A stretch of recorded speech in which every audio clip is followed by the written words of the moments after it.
भूतिया हवेली की कहानी। नमस्कार दोस्तों, आज मैं आपको एक ऐसी कहानी सुनाने जा रहा हूं जो सिहरन पैदा कर देगी।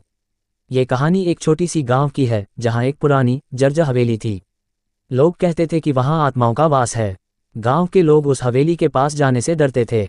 कहते थे कि जो भी वहां गया कभी वापस नहीं लौटा। पर एक दिन गांव के दो दोस्त रोहन और विक्रम ने उस हवेली की सच्चाई जानने का फैसला किया। वे दोनों निडर और उत्सुक थे। एक चांदनी रात को दोनों दोस्त मशाल और टॉर्च लेकर हवेली की ओर निकले। रास्ते में हवा अजीब सी सायम सायम कर रही थी और उल्लू की आवाजें माहौल को और डरावना बना रही थीं। जैसे ही वे हवेली के पास पहुंचे, वहां का माहौल एकदम अजीब था। हवेली टूटी फूटी थी, दीवारों पर काई जमी थी और दरवाजे खुद ब खुद हल्के हल्के हिल रहे थे। रोहन ने कहा, क्या तुम डर रहे हो? विक्रम ने हंसते हुए जवाब दिया, मैं क्यों डरूं? चलो अंदर चलते हैं। जैसे ही उन्होंने दरवाजा खोला, एक ठंडी हवा का झोंका आया और ऐसा लगा मानो किसी ने उनके कान में फुसफुसाया हो। लेकिन दोनों ने इसे नजरअंदाज किया और अंदर चले गए। हवेली के अंदर चारों तरफ धूल, जाले और अजीब सी गंध थी। दीवारों पर पुराने चित्र लटके थे जिनमें चेहरों की आंखें जैसे उन्हें घूर रही थीं।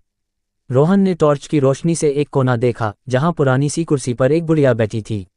वह गुड़िया इतनी भयानक लग रही थी कि विक्रम को लगा मानो वह हिल रही हो। जैसे ही वे आगे बढ़े, उन्हें ऊपर की मंजिल से पैरों की आहट सुनाई दी।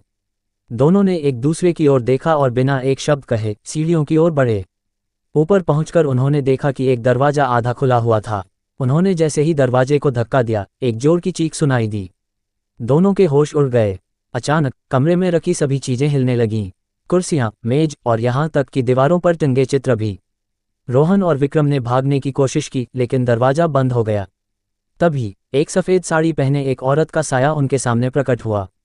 उसकी आंखें लाल थीं और वह धीरे धीरे उनकी तरफ बढ़ने लगी। दोनों दोस्त चीखते हुए जोर से दरवाजा खोलने की कोशिश करने लगे। जैसे ही दरवाजा खुला, वे बाहर की ओर भागे और बिना पीछे मुड़े सीधे गांव की ओर दौड़ गए। उस रात के बाद रोहन और विक्रम ने कभी उस हवेली का नाम भी नहीं लिया और गांव वालों को भी समझ आ गया कि जो बातें सुनी सुनाई थीं वे सच थीं। तो दोस्तों, इस कहानी से हमें ये सीख मिलती है कि जहां जाने से लोग मना करें, वहां कभी नहीं जाना चाहिए। कौन जानता है वहां कौन सा रहस्य छुपा हो। धन्यवाद।